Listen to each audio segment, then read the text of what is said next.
A final message for peace and freedom. Cari fratelli e sorelle. Dear brothers and sisters, happy Easter. Before the news that the Pope had passed away early this morning. At 7:35 this morning, the Bishop of Rome, Francis, returned to the house of the Father. His entire life was dedicated to the service of the Lord and his church. Whichever way you look at it, his was a remarkable life. A man who from his earliest days championed the poor, the dispossessed, the hungry, the marginalized, and urged the world to do the same. He became known as the People's Pope, and with good reason. But what will history make of Pope Francis on this special News at 10? The faithful gather here in the centre of Rome tonight to pay their respects as the Catholic Church prepares to bury its leader and work out who and what comes next. The first Pope from the Americas, a liberal reformer, a canny political operator. Who was the real Pope Francis and what will be his legacy? From Presidents Trump to Zelensky, world leaders pay tribute. And if you saw the film, you know what to expect. So who will the conclave elect to replace Pope Francis?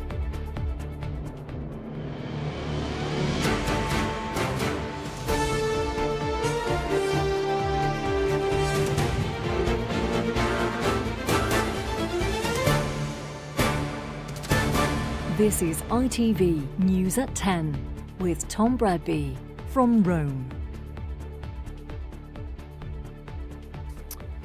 Good evening from Rome, where yesterday the Pope was greeting crowds and blessing babies, his final appearance on the holiest day of the Christian calendar.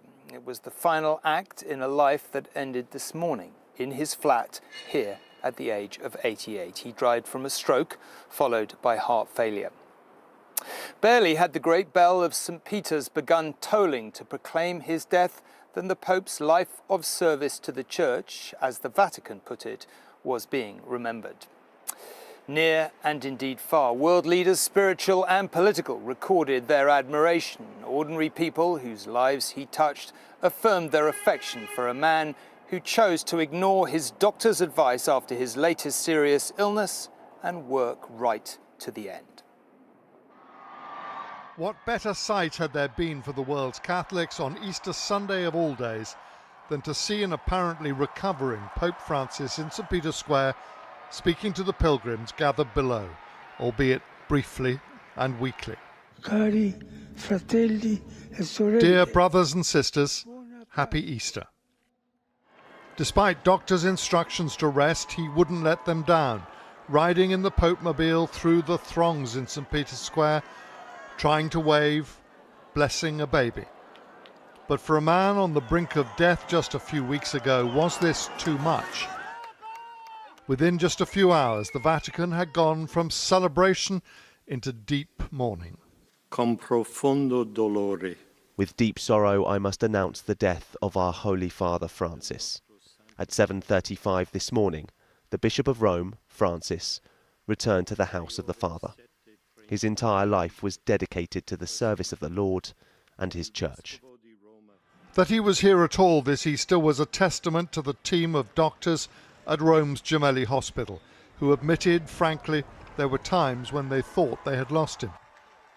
Unlike his predecessor, Pope Benedict, Francis was determined not to retire, but nor would he simply occupy the Vatican as an invalid.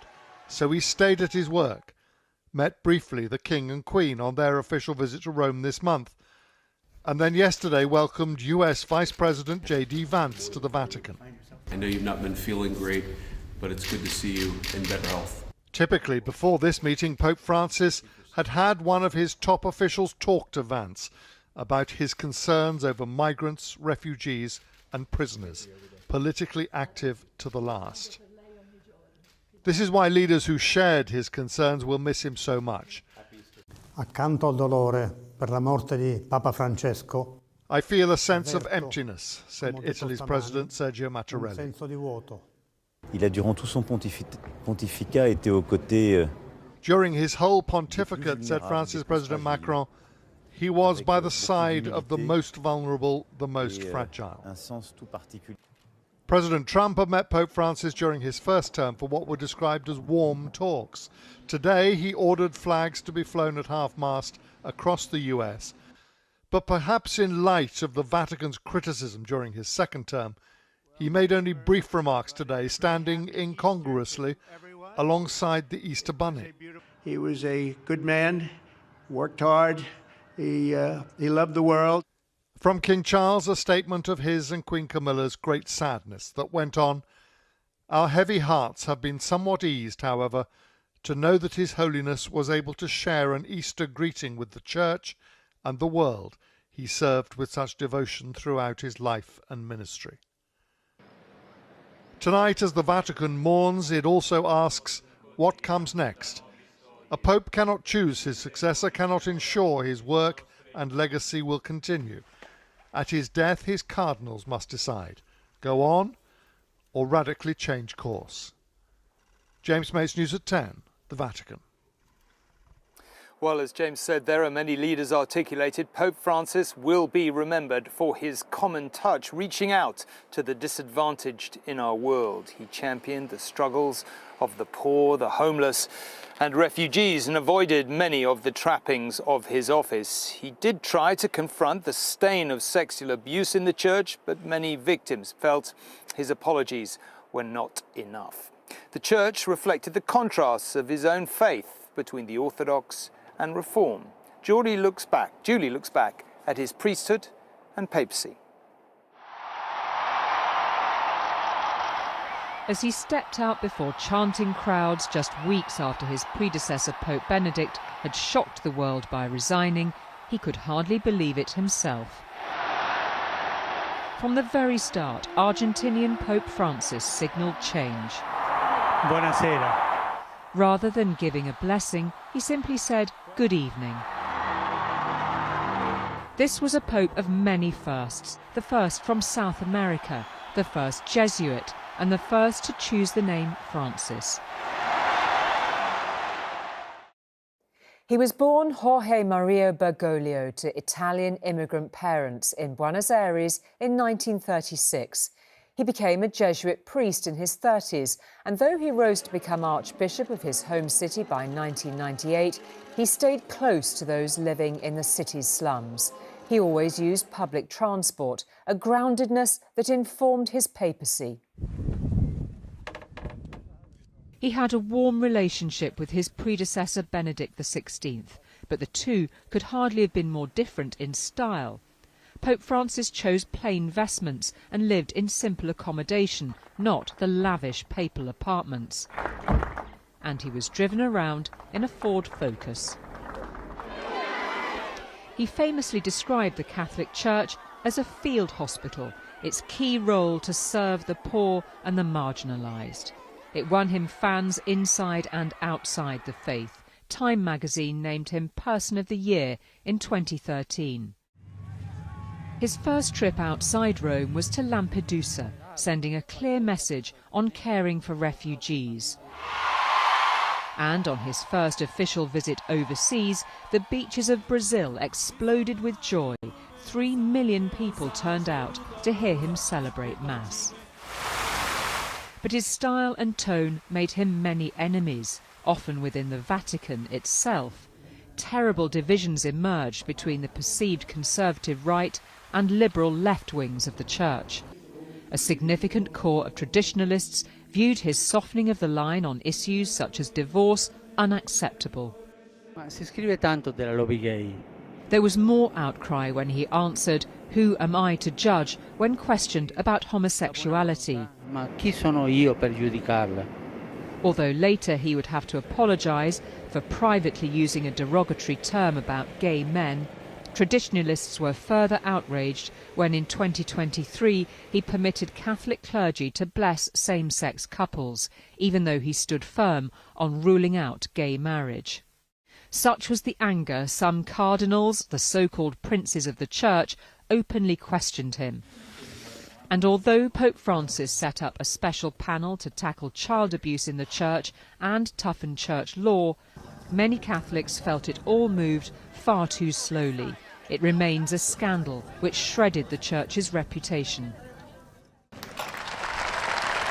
But on other matters, he provided global leadership. His landmark document, Laudato Si', put care for the environment at the heart of his papacy. He helped behind the scenes to restore relations between the US and Cuba. And crucially, on human trafficking, telling ITV News in 2014, it was a scar on the conscience of the world. Holy Father, what message do you have for those who carry out the crime of human trafficking, and what message do you have for the victims? Es una vergüenza. It's an absolute shame.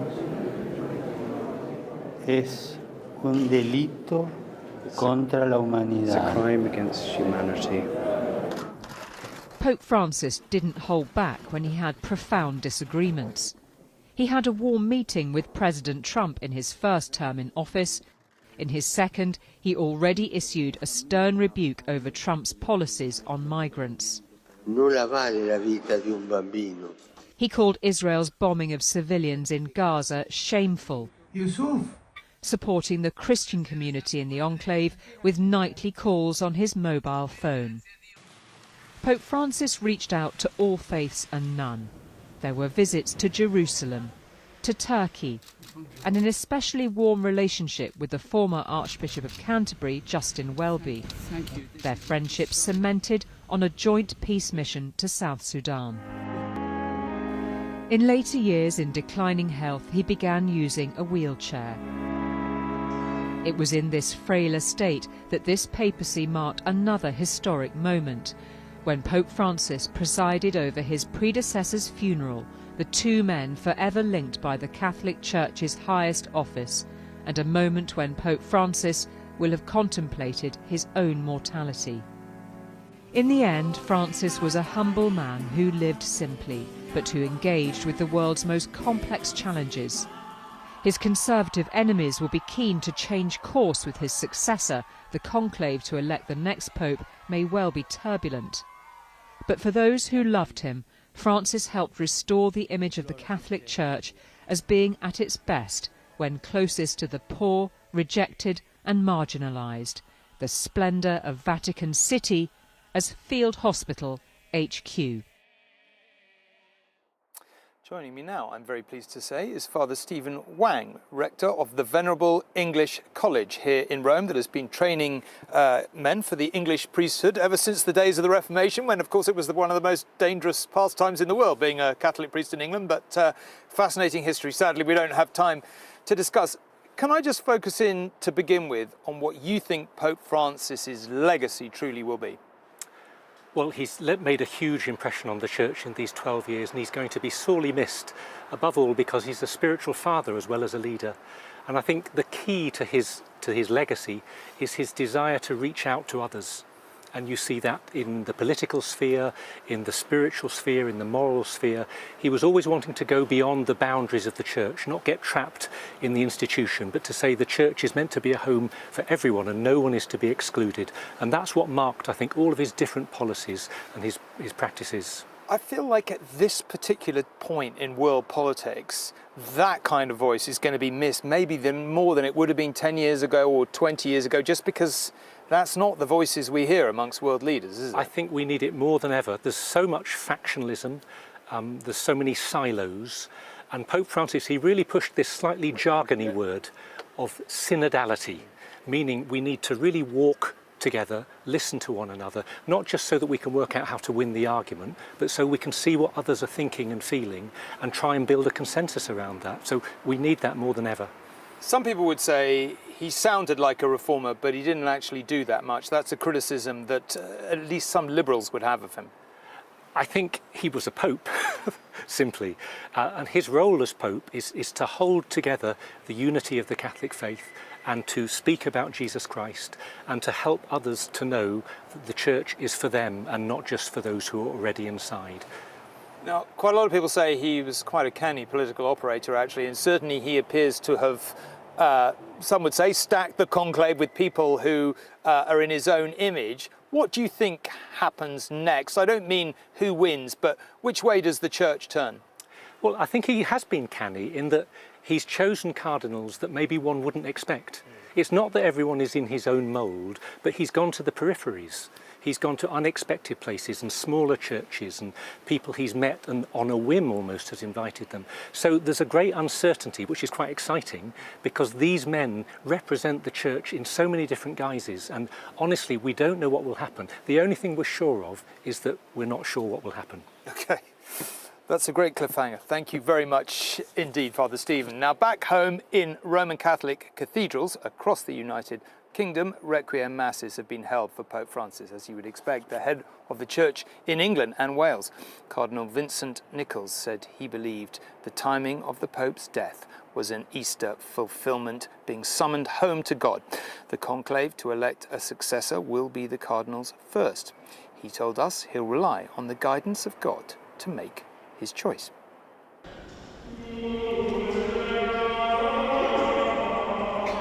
Pope Francis never visited the UK as pontiff, but at masses like this one in Westminster, today British Catholics came to see him. Or at least the image they'll remember. Very sad. He wasn't a pope just for Catholics, he was a pope for everybody. I did have a few tears, obviously, because it's quite a shock, but then afterwards I thought to myself, I think this is really a happy day because he hasn't suffered anymore. I'm sure that his pontificate has been one of the most significant ones in the history of the Church. God Almighty Father. There was quiet reflection in all corners of the UK, from Cardiff to the Catholic communities of County Armagh and at Glasgow Cathedral. But only 3 people in Britain possess more than the power of contemplation. Among them, Cardinal Radcliffe and Cardinal Nichols, both young enough by just a few months each to choose the next pope, or even to be nominated themselves. Would either of you wish to become pope yourselves? Which you may well consider. Too much for you, not me. I believe the Holy Spirit is far too wise, even to think of me for the shortest moment. Too old, not capable. There's only ever been one English pontiff. A surprise second is not anticipated after today's shock of losing Pope Francis.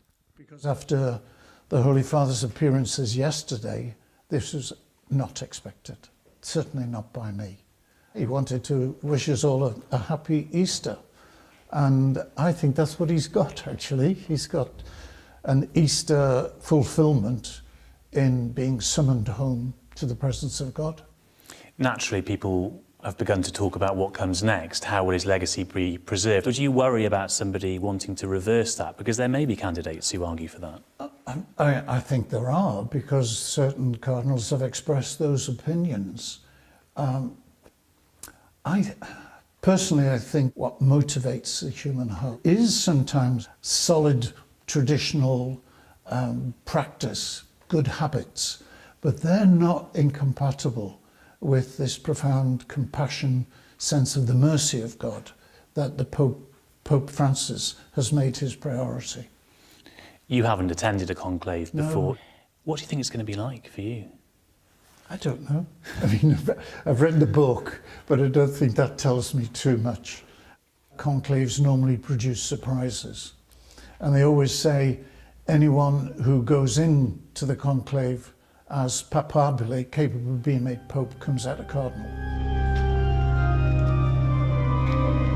One will leave a pontiff, but for tonight, the departing thoughts at British cathedrals are for Pope Francis. Paul Brandt, News at 10. Well, as we've heard, the Pope saw it as his mission to support Roman Catholics and the world's oppressed far beyond the cloistered confines of the Vatican behind me. And so he has been remembered just as fervently in the 4 corners of Catholicism as he has here, not least in Argentina, the place of his birth and where his beliefs were shaped. In the city which Jorge Mario Bergoglio once called home, Argentinians remembered the man who rose from Jesuit priest to pontiff. The house where he lived, now a focus for mourning. His work among the poor of Buenos Aires amid the military's brutal repression of the 1970s, never forgotten. Una persona muy importante. Yo lo conocí porque yo soy de Flores.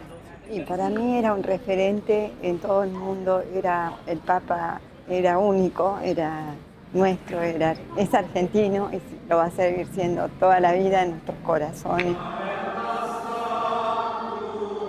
In Gaza, where another conflict still rages, his was a voice of constant reassurance.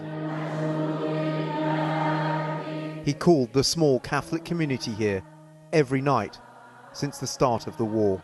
The last call was the last Saturday, 2 days ago. And yesterday from the St. Peter Church and the Vatican, he asked another time for the end of this war. Throughout Europe, the bells of the great cathedrals tolled, from Vienna to Paris. Notre Dame's newly restored interior hosting a special mass in his memory. Celui-ci, il est marqué par sa différence de ton, par son style hyper libre, par ses voyages prophétiques, par ses paroles pas trop diplomatiques. And across the United States, Americans were reflecting on the legacy of a man who chose to be buried among the less fortunate. It really struck me how much people were talking about his care for the marginalized members of the church and members of the world and the Christian community in particular who are forgotten in a lot of ways. But it will be in his home city of Buenos Aires that his loss will be acutely felt. The world's first non-European pope for more than a millennium, who never forgot his roots. Dan Rivers, News at 10, Washington. Now, the events of the next few days here are dictated by long-established convention. After his lying in state, the Pope's funeral must take place between the 4th and the 6th day after the death. After the funeral, there are 9 days of official mourning. The meeting to choose his successor therefore begins between 15 and 20 days after the Pope's death. The conclave, as it is called, is made up of cardinals from around the world who are under the age of 80, thought to number around 135. The only clue that the election is proceeding is the smoke that emerges from the Vatican after each vote from burning the cardinals' ballot papers. So the black smoke means they haven't made a decision yet. White smoke means a new pope has been chosen. This exclusive election can be unpredictable, but early names in the frame include Cardinal Mario Grech from Malta. The 67-year-old is considered a moderate voice within the church. Cardinal Wim Eijk, a 71-year-old Dutch former doctor, is believed to be the main conservative contender. The 72-year-old Hungarian Cardinal Peter Erdo opposes divorce and has spoken out against mass migration. Cardinal Luis Antonio Targale from the Philippines, a 67-year-old, he's criticized the church's traditional view on divorce and same-sex relationships. Italian Cardinal Zuppi, 69, is a supporter of LGBTQ+ issues in the church and is known to have been a favourite of Pope Francis. Last year, he asked him to carry out a mission to bring peace in the Russia-Ukraine war. And Ghanaian church leader Peter Turkson, who's 76. He was a contender that time too. He'd be the first black pope of modern times. A prayer service was held in St. Peter's Square this evening for the Pope. People who have travelled from across Italy, Europe and indeed the world for Easter and should have been on their way home by now. But they stayed to say their goodbyes. Sejal was with them and joins me now. Sejal, you've been talking to people. What's the atmosphere there tonight? Tom, St. Peter's Square is quiet tonight, but all around me there are thousands of people that still remain here.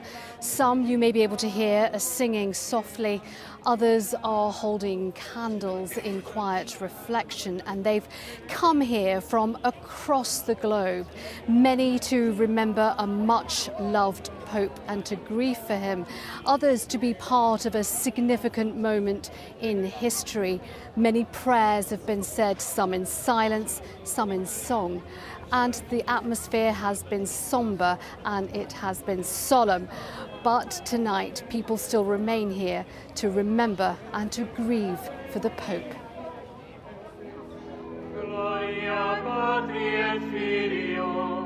Tonight, prayers for the passing of a pontiff seen as the people's Pope.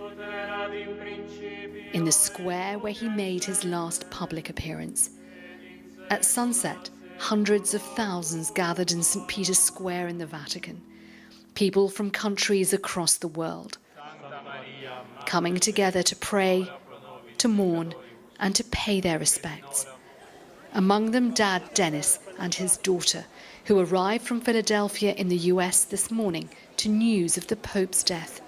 It had been a special trip to celebrate her receiving Holy Communion this year. It is a very bittersweet trip now, with this being the last day here before we depart back to the States. But at least we can be here with everyone to remember him and to mourn with everyone here. As night fell, crowds remained.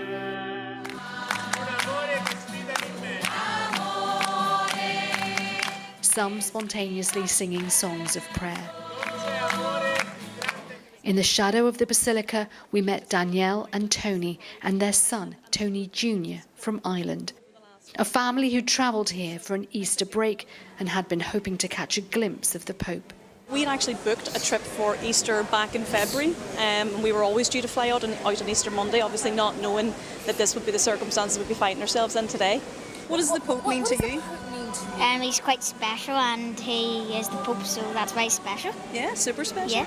He's the leader of our church. Yeah, that it. You can go.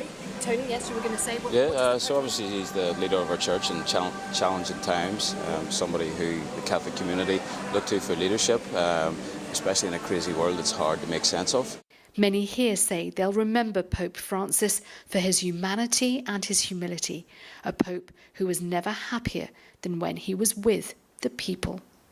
Sejal Karia, News at 10 at the Vatican. And I'm joined now, as you would expect on a day like today, by James for some closing thoughts. I mean, James, in the end, how consequential a pope do you think Pope Francis was? He was a consequential pope. I don't think we can yet judge in the end, and I'll explain why. When Jorge Bordoglio was chosen 12 years ago, I remember standing on a rooftop just like this, and to say he wasn't the favourite is an understatement. He wasn't even the favourite Argentinian to become Pope. And it's not completely clear that his colleagues, the cardinals in the conclave, really understood what they were getting. They began to get an idea when he came out on that balcony and didn't bless anyone. He simply said, "Good evening." Yes. But he then went on to shun the trappings of the church. He went on to be a Pope who would say, "I don't know," or I am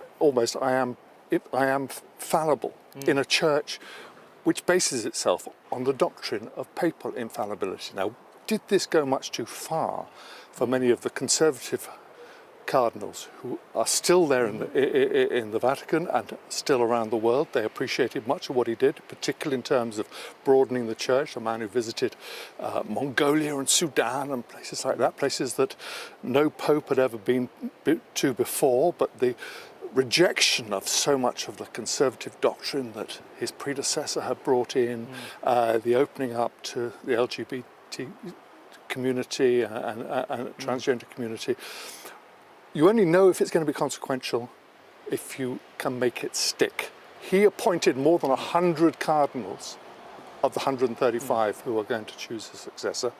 As Father Stephen Wang was saying earlier, we don't quite know who they are or what they're going to think, but they have to produce a successor who sticks by his line of thinking. Okay, James, for now, thank you very much indeed. And that is just about it from here. It was the day the papacy of the first Pope Francis, a pioneer in other ways too, came to a close. He was humble, he was human, and he could be humorous too.